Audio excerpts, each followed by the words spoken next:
girls and squirrels, happy Wednesday and welcome back to my channel. Hi, I'm Christina Sherilyn and I'm a vintage reseller, which means I rummage through people's unwanted items and find the most amazing vintage pieces to give them a second chance. I love styling up vintage clothing in a modern way, investigating the history of each piece, and most of all, I love the treasure hunt. So follow along on my journey and let's see what we can find. I need some water. It is hot out here. I need the power of Dolly as well. Please be with us, Dolly. In Dolly we trust.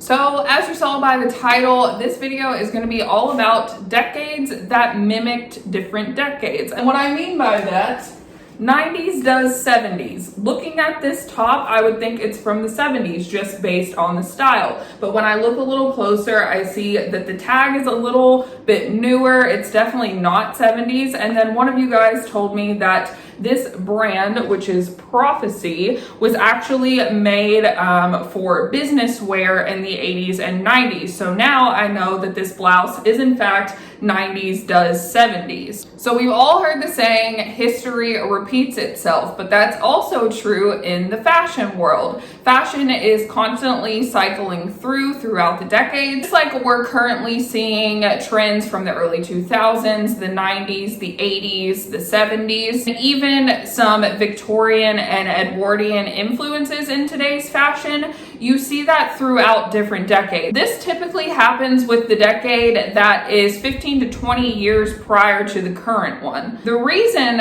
for the gap is because, according to Vogue, the younger generations didn't go through those trends, therefore everything seems new to them. So basically fashion is just a constant recycling of past decades. Now, that doesn't mean that styles are completely copied, but what it does mean is that decade put a more modern spin on past decades. Now you may be asking yourself, Christina, why do I need to know this information? Well, that's because this recycling of different fashion trends can make it kind of hard to date a piece just solely based on style. So if you already know the information, it makes it a little easier to keep an eye out for things that can help you date the piece properly. So for example, with this top, I knew it was 70s style, but I knew by looking at the tag that it wasn't 70s, that it was a newer piece. So knowing that information really helped me to be able to date this piece, and also with the help from you guys. Because let me tell you, that tag stumped me. It really did. It really got me. It's also important to know this information so that you can market your items to the most potential customers. What I mean by that is, instead of describing this blouse as just a 90s blouse, I'm going to describe it as 90s does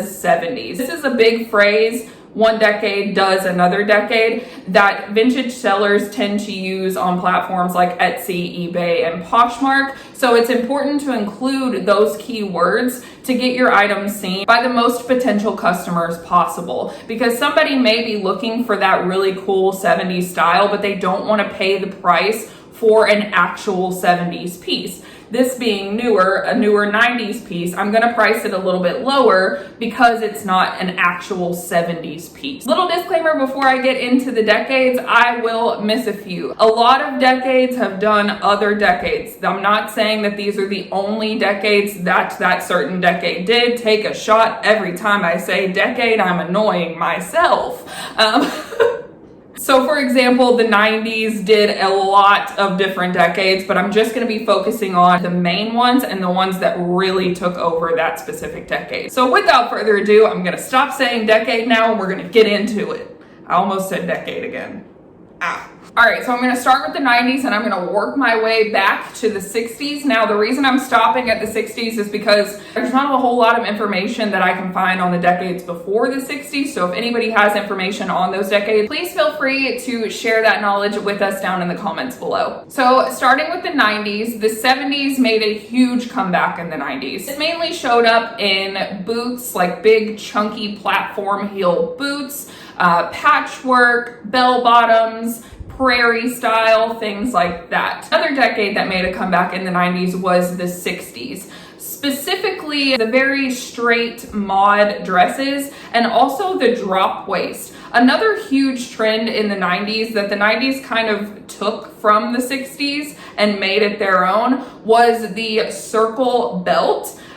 So there was a lot of like low hip belts with the circular buckles or the circular chains. This also started showing up as zippers in the 90s. So that little circle zipper that we all know and love from the 90s was actually recycled from the 60s. Also saw a lot of 50s style in the 90s, and not your typical 50s style, but the 90s version of 50s. And by that, I mean over the top, dramatic, almost cartoon-like pinup style. So yes, it was very 50s reminiscent, but it was very dramatic. It was very sexy. There was a lot of polka dots. Again, it kind of looked like the cartoon version of a pinup girl. And lastly, in the 90s, we saw a little hint of Victorian era with corsets and also damask print. Damask print was huge in the 90s, huge. Raise your hand if you had a damask print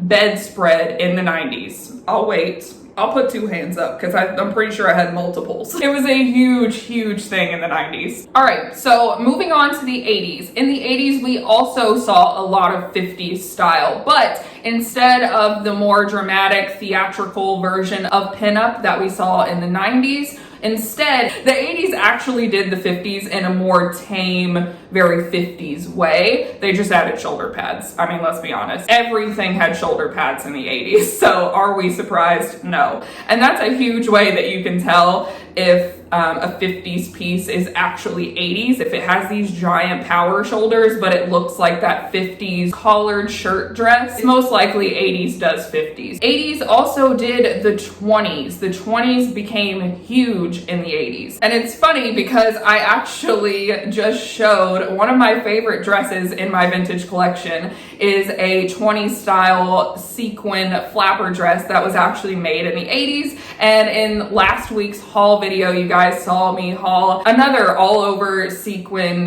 20s style dress. So the 20s made a huge comeback in the 80s with those all over sequin dresses. You mainly see the 20s style on evening gowns like that, where it's all over sequins. They were very extravagant and over the top. The 80s was also known for mimicking Edwardian era style, and this showed up in wedding dresses. We all know what an 80s wedding dress looks like. It's got the big sleeve, the big puff sleeves. It's dramatic. It's over the top. I mean, the whole decade was. But this style actually comes from the Edwardian era. And last but not least, in the 80s, we see a nod to the Victorian era as well. While this did show up in wedding dresses and formal dresses, it was also seen in more casual wear, such as tops and blouses. Alrighty, so moving on to the 70s. The 40s actually made a really big comeback in the 70s in the form of dresses. A lot of the dress silhouettes in the 70s were a very 40s style. 40s also showed up in blouses. The tie neck or the secretary blouse was very big in the 70s, and it is reminiscent from the 40s. Another popular dress silhouette was the 30s style silhouette, which is pretty close to the 40s. There's just a little bit of a difference, but not a huge difference. But a lot of 70s housewife dresses were that 30s style. The thing with the 30s style is while they were in that style, they were in a more 70s pattern or print, as opposed to the more tame, solid 30s dresses. So just like the 80s, the 70s also did Edwardian era and also Victorian era. Now with the Edwardian era, the sleeves were puffy in the 70s, but they weren't as dramatic as the 80s. It was more form-fitting, it was more tame, but it still had that Edwardian style to it. This style was very prominent again on wedding dresses. And last but not least, in the 70s, we have the Victorian era as well. This showed up in peasant dresses, peasant blouses. Again, it's not as dramatic as the 80s did it. It's more soft and feminine and more like prairie style as opposed to over-the-top theatrical that the 80s was. And last decade on our list is the 60s. Now, the 60s did the 40s.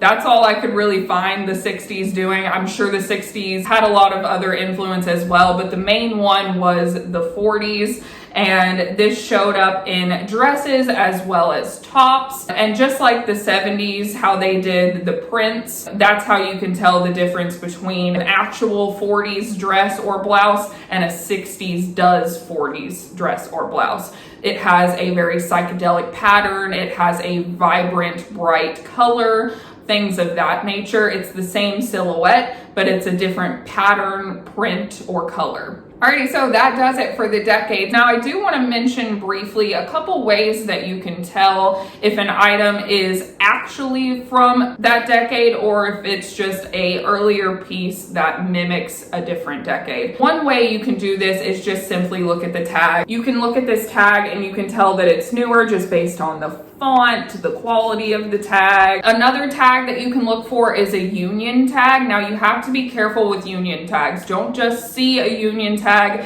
and assume that that means that it's an older piece. Union tags were actually still used until 2004. Just because it has a union tag doesn't mean that it's necessarily an older piece. So I'm going to put a chart on the screen that tells you what to look for and the decades that those specific union tags were used. I got this, I believe, off SammyDVintage.com, which is a vintage clothing blog. I will leave that link down in the description box below. That blog is so helpful. But you can take a screenshot of this and save it on your phone so that you just have it. I'll also leave the link to it down below so that you guys can save it from there if you'd like. But this is really helpful in dating a piece of clothing. I've also done a couple of videos about how to date vintage clothing items. I will leave those linked down in the description box below as well if you guys want to check those out. It has a lot of information on different things to look for to tell what decade your item is actually from. So I hope this video was helpful. Again, if you guys have any more knowledge that I left out of this video, please feel free to leave those comments down in the comment section below. I always love learning from you guys. I hope you enjoyed this video. If you did, please be sure and give it a thumbs up on your way out. If you haven't already, go ahead and hit that subscribe button and join our family. We would love to have you. I put new videos out every Wednesday and Friday, and I will see you guys on Friday with a thrift haul. Get excited. Okay, see you guys on Friday. Bye.